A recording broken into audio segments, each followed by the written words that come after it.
नमस्कार दोस्तों, मैं सुरेश कश्यप स्वागत करता हूं आपका एक बार फिर बातें अच्छी अच्छी के अपने एक ख़ास कार्यक्रम में। तो बातें अच्छी अच्छी के माध्यम से हम पहले भी दो मेहमानों को आपके सम्मुख रख चुके हैं। तो आज भी हमारे पास एक ख़ास मेहमान है, एक युवा चेहरे हैं जो बीजेपी की तरफ से उत्तर पूर्व ज़िले में प्रवक्ता नियुक्त हुए हैं और एक युवा जोश है इसके अंदर, और इनका नाम है मोहित त्यागी। तो आइए शुरुआत करते हैं मोहित त्यागी से और जानते हैं उनके विषय में और करते हैं उनसे बातें अच्छी अच्छी। तो मोहित जी, बहुत बहुत स्वागत है आपका देशगाथा न्यूज़ में। क्या कहेंगे इस नव वर्ष पे, क्योंकि जो 2020 का साल गया है वो काफ़ी दुख और तकलीफ भरा रहा है, तो इस नव वर्ष के लिए क्या तैयारी है, क्या उम्मीद है? सुरेश जी, सबसे तो पहले आपको राम राम, मेरी नमस्कार। आज आप जो इस क्षेत्र में लोगों को जागरूक करते फिर रहे हैं, लोगों को सच्चाई को बाहर निकाल रहे हैं, तो मैं आपका बहुत बहुत धन्यवाद, दिल से बहुत बहुत धन्यवाद करता हूं। और जो ये 2020 गया है, ये भगवान ने जैसा भी लोगों के साथ या जो भी इस पूरे संसार के साथ ही घटना घटी है, जिन्होंने बहुतों ने अपने परिवार को खोया है, किसी ने अपना बिजनेस खोया है, बहुतों ने बहुत कुछ खोया इस महामारी के अंदर। तो मैं सबसे पहले जिन के साथ जो भी नुकसान हुआ है, मैं भगवान से ये प्रार्थना करता हूँ, हे भगवान उनको फटाफट जो भी उनके किसी ने अपना परिवार खोया, सबको रिकवरी करे किसी ना किसी चीज़ से।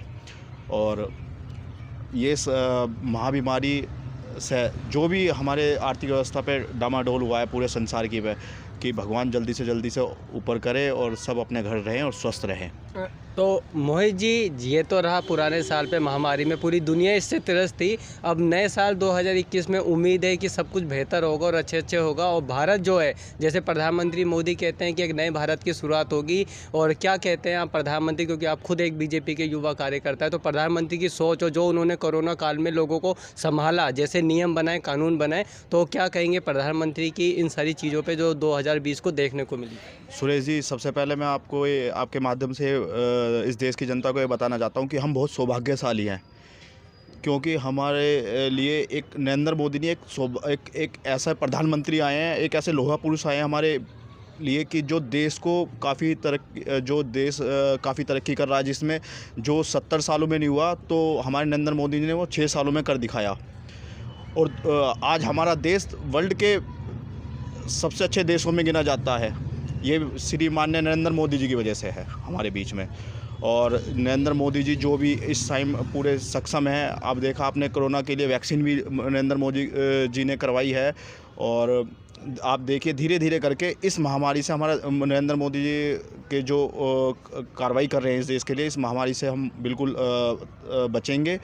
और हमारे देश को नरेंद्र मोदी जी और जो हमारे यहाँ के बीजेपी के जो भी हमारे कार्यकर्ता हैं, हमारे जो भी नेता हैं, ये सब देखना आप इस देश को काफ़ी सहयोग करेंगे। तो मोहित जी, ठीक है, देश की बात और राजनीति की बात हमें बाद में करेंगे ही, लेकिन सबसे पहले हमारे लिए जानना ज़रूरी है कि मोहित त्यागी जो बचपन से अभी भी आप युवा हैं और काफ़ी युवा चेहरे और राजनीति में भी काफ़ी सक्रिय रूप से आप आ चुके हैं, तो बचपन से लेके ये राजनीति का सफ़र, क्या कुछ अच्छी बुरी यादें जुड़ी हैं इस पूरे समय के लिए? आप क्या बताएंगे हमारे दर्शकों को? मैं वजीराबाद गाँव, जिस परिवार से मैं बिलोंग करता हूँ, श्री श्यामा त्यागी जी के मेरे बाबा जी हैं, और मेरे फादर श्री सत्य प्रकाश त्यागी, ताऊ जी श्री राम कुमार त्यागी जी, चाचा जी जयप्रकाश त्यागी।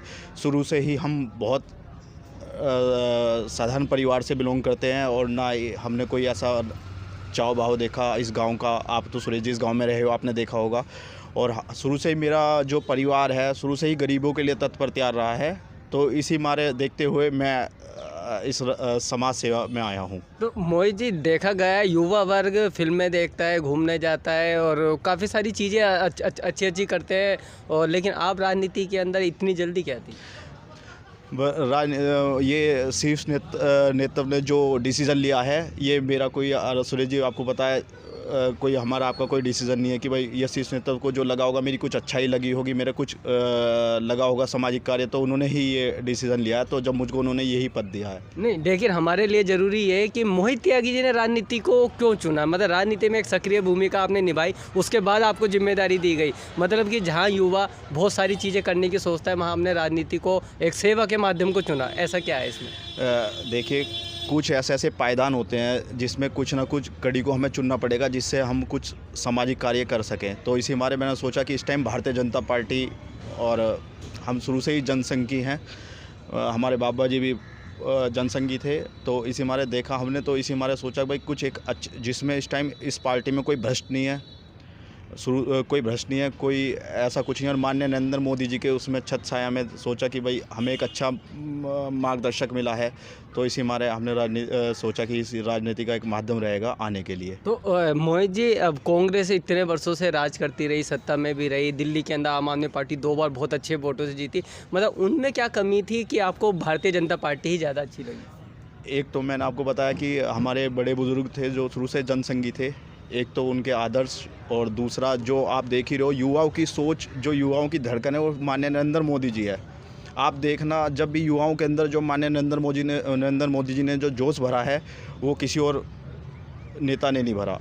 तो इसी मारे मेरे आदर्श भी हैं, मेरे आइडल भी हैं, मैं सब कुछ नरेंद्र मोदी के माध्यम से देख के मैंने भारतीय जनता पार्टी को ज्वाइन करने के लिए सोचा। तो मोहित जी, अगर प्रधानमंत्री जी की ही बात हम करें तो हमारे देश में आज के समय में युवाओं की सबसे बड़ी जनसंख्या है, सबसे बड़ी जनसंख्या वाला युवाओं का इस समय भारत देश है, और भारत को आत्मनिर्भर बनाने के लिए युवाओं के ही कंधे पे कहीं ना कहीं बहुत बड़ा बोझ है, या तो ये सोच है मोदी जी की। तो क्या करना चाहेंगे आप, क्योंकि आप खुद एक युवा हैं, तो क्या संदेश है लोगों के लिए कि आत्मनिर्भर कैसे बने, क्योंकि नौकरियाँ तो नहीं है?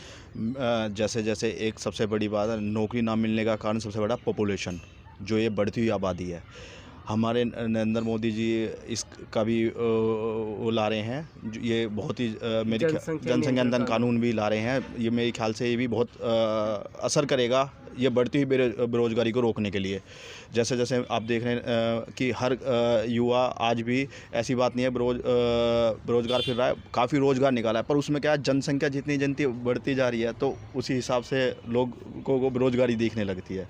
लेकिन जिस तरीके के वादे थे, उस वादे के अनुसार तो रोजगार नहीं दिए गए ना सरकार की तरफ से? नहीं सर, ऐसी बात नहीं है सुरेश जी, रोज़गार खूब मिल रहे हैं। आप देखिए यूपीएससी के बार बार वो पेपर निकलते हैं, एसएससी के थ्रू, दिल्ली पुलिस, सारे जो सेंटर के अंदर जो पॉलिसी हैं, सारी चीज़ आ रही हैं लोगों को। लेकिन मोदी जी तो कहते हैं कि चाहे आप पकौड़े के ठेले लगाओ, भले आप पढ़े लिखे क्यों ना, आप अपना बिजनेस कीजिए। नहीं, वो बिल्कुल सही कह रहे हैं भाई, वो ये कह रहे हैं आप रोज़गार घूम रहे हैं, तो इससे अच्छा कुछ काम तो कीजिए, चाहे आप कुछ भी कीजिए। उनका चाहे ठेले लगाने का वो नहीं है कि आप ये पढ़े लिखा ये काम, जब तक पढ़ा लिखा रोज़गार है, वो संघर्ष करे किसी ना किसी चीज़ में। वो ये नहीं कह रहे कि आपको कुछ ना, उनका कहने का माध्यम ये है कि भाई साहब आप रोज़गार घूम रहे हो, इधर से उधर घूम रहे हो, इससे अच्छा अपना कोई चाय की दुकान खोलो, कुछ काम करो, फलाना करो, डिगड़ा, कुछ ना कुछ तो करो आप लोग। यूँ थोड़ी कि भाई वो आएगा, फलाना आएगा, डिगड़ा आएगा, वो करेगा, ऐसा कुछ नहीं है। आप बिल्कुल ध्यानपूर्वक उनकी बात सुनिए। वो लोग बात क्या होता है, विपक्ष क्या कहता है, इस बातों को घुमाता है, नए नए युवाओं को घुमाता है। उन्होंने ये कहा है कि भाई जो बेरोजगार घूम रहे हैं, चाहे अपना कुछ भी काम कीजिए, रेडी लगाइए, कुछ भी कीजिए, कुछ मतलब XYZ आप जो समझ, जैसे आप हैं सुरेश जी, आप अपना रिपोर्टर कर रहे हैं, आप पढ़े लिखे हैं और आप काफ़ी समाज को जागरूक भी कर रहे हैं, तो आप अपना कुछ काम ना तो कर रहे हैं, तो मैं क्या इससे आपके काम को गलत बताऊँगा? जी जी, बिल्कुल। जैसे कि प्रधानमंत्री की भी सोच है कि हर व्यक्ति को कुछ ना कुछ करना चाहिए, सिर्फ नौकरी के भरोसे ही नहीं होना चाहिए। अगर चाहे वो पकौड़े बेचने का काम है, काम कोई छोटा नहीं होता, और हर इंसान को कुछ ना कुछ काम करना चाहिए। तो मोहित जी, बात थी आपके ऊपर कि अब आपके भविष्य में आप प्रवक्ता बनाए गए हैं, आपको एक अच्छी जिम्मेदारी मिली है। इसके बाद आगे की तैयारी को लेकर क्या सोचते हैं, आपके मन में क्या है, मतलब अभिलाषा क्या है इस राजनीति में आने के पीछे? देखो जी, मैं एक पार्टी का एक कार्यकर्ता हूँ, एक सिपाही हूँ, मेरे अंदर कोई अभिलाषा नहीं है। हाँ, पर जो मेरे पास जब कोई आएगा काम के लिए और मेरे हाथ में होगा, तो मैं बिल्कुल पीछे नहीं हटूँगा, उसका काम कराऊँगा, चाहे मुझे कुछ भी करना पड़े। ये मेरी अभिलाषा है। लोगों का जो भी कुछ काम हो, साम दाम दंड भेद सब अपनाऊंगा उसके काम के लिए। तो क्या आप ये नहीं चाहते कि जहां आप रहते हैं, जैसे कि ये तिमारपुर क्षेत्र है, तो एक युवा प्रतिनिधि के तौर पे अपने आप को सामने लाने की जो इच्छा होती है, युवाओं के अंदर भी होती है, तो आप नहीं चाहते कि आप भी इस तरीके से प्रतिनिधि के तौर पे आए? सुरेश जी, अभी तक मैंने ऐसी कोई सोच नहीं सोची कि मैं यहाँ प्रतिनिधि को आऊँ, रूप में आऊँ। मैं अभी एक छोटा सा सिपाही हूँ इस पार्टी के अंदर, इस कार्यकर्ता हूँ। मैंने अभी ये कुछ ऐसा सोचा नहीं। देखिए, मोदी जी को तो उम्मीद है कि युवा जब नेतृत्व करेगा देश का, तो देश अपने आप सब विश्व गुरु बन जाएगा। बिल्कुल बिल्कुल जी, ये बिल्कुल सोच स्वामी विवेकानंद जी की और मोदी जी की बिल्कुल सेम है। बिल्कुल ये कुछ ऐसा नहीं कि युवाओं को आना चाहिए मार्केट में कुछ ना कुछ जागरूक करने के लिए समाज को, तो युवा ही एक इस देश को उठाने के लिए बहुत वो तत्पर हैं इस टाइम। मोहित जी, आप जैसे एक सक्रिय कार्यकर्ता बीजेपी में मौजूद है, लेकिन मैं पिछला अगर इतिहास देखूं तिमारपुर क्षेत्र का, तो तिमारपुर विधानसभा में 4 वार्ड है। तो 4 वार्ड में अभी भी निगम के अंदर सिर्फ 2 निगम पार्षद बीजेपी के, ना तो कभी विधायक यहाँ से जीत पाते हैं, और निगम पार्षद के चुनाव में भी आप देखोगे तिमारपुर वार्ड में हर बार बीजेपी रह जाती है। क्या कारण है?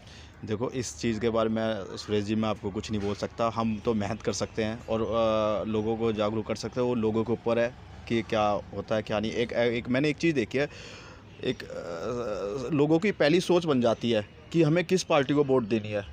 लोगों की पहली सोच बन जाती है हमें किस पार्टी को वोट देनी है, कि जैसे आप मानिए सुरेश जी खड़े हो जाते हैं यहाँ से, तो और सुरेश जी भाई पहली लोगों के नए उनकी सोच बन जाती है कि हम तो भैया सुरेश जी को वोट देंगे। तो ये मेरे ख्याल से एक बड़ा कारण रहा है। मतलब कैंडिडेट डिसाइड करने में बीजेपी कहीं ना कहीं फेलियर हो रहता है। नहीं, ऐसा कुछ नहीं है। बीजेपी जिस कैंडिडेट को भी टिकट देती है वो बहुत सोच समझ के देती है, जो शीर्ष नेतृत्व सोचता है। बीजेपी ने आपने जब भी देखा, यहाँ से श्री राजेंद्र गुप्ता जी रहे हैं विधायक, बहुत ही सुलझे हुए, बहुत ही इंदु भूषण जी निगम पार्षद रहे हैं, तो उन्होंने बहुत कुछ कराया, पर भी लोगों की सोच है क्या बताए क्या नहीं बताए, किसके बारे में क्या कह सके। तो फिर अभी आगामी फिर आप देख रहे हो कि दिल्ली के अंदर जो निगम चुनाव का दंगल शुरू हो गया है, राजनीति शुरू हो गई, कर्मचारियों की तनख्वाह रोक दी गई है और उस पर भी राजनीति हो रहा है, और कहीं ना कहीं बीजेपी पे भी बहुत सारे आरोप है और निगम चुनाव पास है। क्या देखते हैं आप इन सारी चीज़ों को देखकर? देखिए, आपको याद होगा जी, माननीय श्रीमती शीला दीक्षित जब मुख्यमंत्री थी तो उन्होंने MCD को भी अपने हाथ में ले लिया था, ये आपको पता होगा। तो जो सेंटर पैसा है वो तो सारा देगी मुख्यमंत्री को, वो सारा पैसा आया हुआ है। और देखिए आपने अरविंद केजरीवाल जी को जब सिविल डिफेंस वालों की वो तनख्वाह दे सकते हैं, तो एक सरकारी कर्मचारी की तनख्वाह क्यों नहीं दे सकते? जब आप देखना यहाँ पे जो सिविल डिफेंस वाले हैं सबकी तनख्वाह मिल रही है, पर बट अब सिविल डिफेंस वालों को भी तनख्वाह नहीं मिल रही। ये एडवर्टाइजमेंट कर रहे हैं, फलाना कर रहे हैं, डिगड़ा कर रहे हैं, कहाँ से आ रहा है पैसा, आप ये बताइए। देखिए, दिल्ली सरकार पे आ रहा है, लेकिन वही MCD के जो सरकार है बीजेपी की, वो भी तो एडवर्टाइजमेंट करती है और 2500 करोड़ रुपए का उन पे आरोप भी लग गया है। तो कहीं ना कहीं दोनों ही तरफ से मामला ख़राब है। जिस पे 13,000 करोड़ का घोटाला लगा हो वो कुछ ना कुछ तो बोलेगा। आपको याद है कि केजरीवाल इतने शरीफ तो है नहीं, जो ये MCD 2500 करोड़ का घोटाला करती तो तुरंत सुप्रीम कोर्ट का दरवाज़ा खटखटाते, हाई कोर्ट का दरवाज़ा खटखटाते। ऐसा आज लो अभी केजरीवाल ने कुछ ऐसा करा नहीं है, बल्कि MCD को ही कोर्ट का दरवाज़ा खटखटाना पड़ रहा है। तो मोहित जी, ये सारे मुद्दे छोड़ भी दें तो आने वाले निगम चुनाव के अंदर बीजेपी जब दोबारा चुनाव में जाएगी तो तिमारपुर विधानसभा चारों वार्ड और खासकर तिमारपुर वार्ड 12 जहाँ के आप निवासी भी है, तो क्या तैयारी आपको लगती है और किन मुद्दों पे इस बार चुनाव लड़ोगे? सुरेश जी, अब की बार आप देखना, भगवान की कृपा रही तो यहाँ से बहुत ही अच्छा कार्य करता आएगा कैंडिडेट के रूप में, और तिमारपुर वार्ड हम यहाँ से जीतेंगे, 100% जीतेंगे। आप देखना तिवारी सुरेश जी, बिल्कुल देखो। तो जैसे कहा जाता है तिमारपुर बीजेपी का जो संगठन है, कहीं ना कहीं ये एकजुट हो ही नहीं पाता है, कुछ ना कुछ मतभेद रह जाते हैं, इसलिए ये हार की वजह बनता है। ये ऐसा कुछ नहीं है सुरेश जी, ये तो दूसरी पार्टी के कार्यकर्ता वगैरह ये उड़ाते हैं, ऐसा कुछ नहीं है। जितना तिमारपुर संगठन में प्यार है ना, इतना आपको पूरे दिल्ली के अंदर कहीं प्यार नहीं मिलेगा। और बताइए आप, हमारे जैसे यहाँ के हमारे जो जिलाध्यक्ष हैं मोहन गोयल जी, इतने कर्मठशील आदमी हैं, पूछो मत, हर कार्यकर्ता के लिए दिन रात खड़े हैं। अब हमारे यहाँ से माननीय सुधीर त्यागी जी अध्यक्ष हैं, मंडल अध्यक्ष, आप उनको बुलाइए, बिल्कुल रात दिन एक कर रहे हैं सारे कार्यकर्ताओं के पीछे, तो ऐसा लगता नहीं मुझे। तो क्या लगता है इस बार जो ये टिकट जाएगी तो क्या एक युवा प्रतिनिधि कुछ मिलेगा या कोई अनुभवी को इस बार चांस देंगे? किस तरीके का चेहरा होगा इस बार? देखो, ये तो सुरेश जी मुझे भी नहीं पता, मैं तो एक बहुत छोटा सिपाही हूँ। ये जो शीर्ष नेतृत्व जो भी देखेगी वो उनको पता होगा। और अगर मान लो शीर्ष नेतृत्व ने आप पे भरोसा दिखाते हैं और आपकी मेहनत को देख के अगर आपसे कहा जाए कि चुनाव लड़ना है, तो क्या आप तैयार हैं? जो पार्टी तय करेगी सुरेश जी, हम उस पर वो करेंगे। जी, तो बहुत बहुत धन्यवाद। तो जैसे भी अभी आपने देखा, हमारे साथ मौजूद थे युवा जोश से एक युवा चेहरे मोहित त्यागी जी, जो बीजेपी उत्तर पूर्वी ज़िले में प्रवक्ता नियुक्त है, काफ़ी युवा है और जोशील है, और जिस तरीके की उम्मीदें इन्होंने आप लोगों के सामने रखी कि बीजेपी जो देश में सरकार बैठी है नरेंद्र मोदी के नेतृत्व में, वो बहुत अच्छे काम कर रही है, देश को आत्मनिर्भर बनानी है और देश को विश्व गुरु बनाने की तरफ आगे बढ़ रही है। इसके अलावा जो दिल्ली की राजनीति है, दिल्ली की राजनीति में भी इन्होंने कहा है कि बीजेपी यहाँ भी बहुत अच्छा करके दिखाएगी। और आने वाले निगम चुनाव में तो कहीं ना कहीं जो तिमारपुर विधानसभा हमेशा बीजेपी के लिए काफ़ी मुश्किल रहा है, तो इस बार तिमारपुर वार्ड हो या तिमारपुर विधानसभा के चारों वार्ड हो, वो बीजेपी के कब्जे में रहेंगे। तो इन्हीं सब बातों के बाद मैं आपसे अलविदा चाहूँगा। फिर मिलूँगा एक नई शख्सियत के साथ। तब तक के लिए अलविदा, नमस्कार।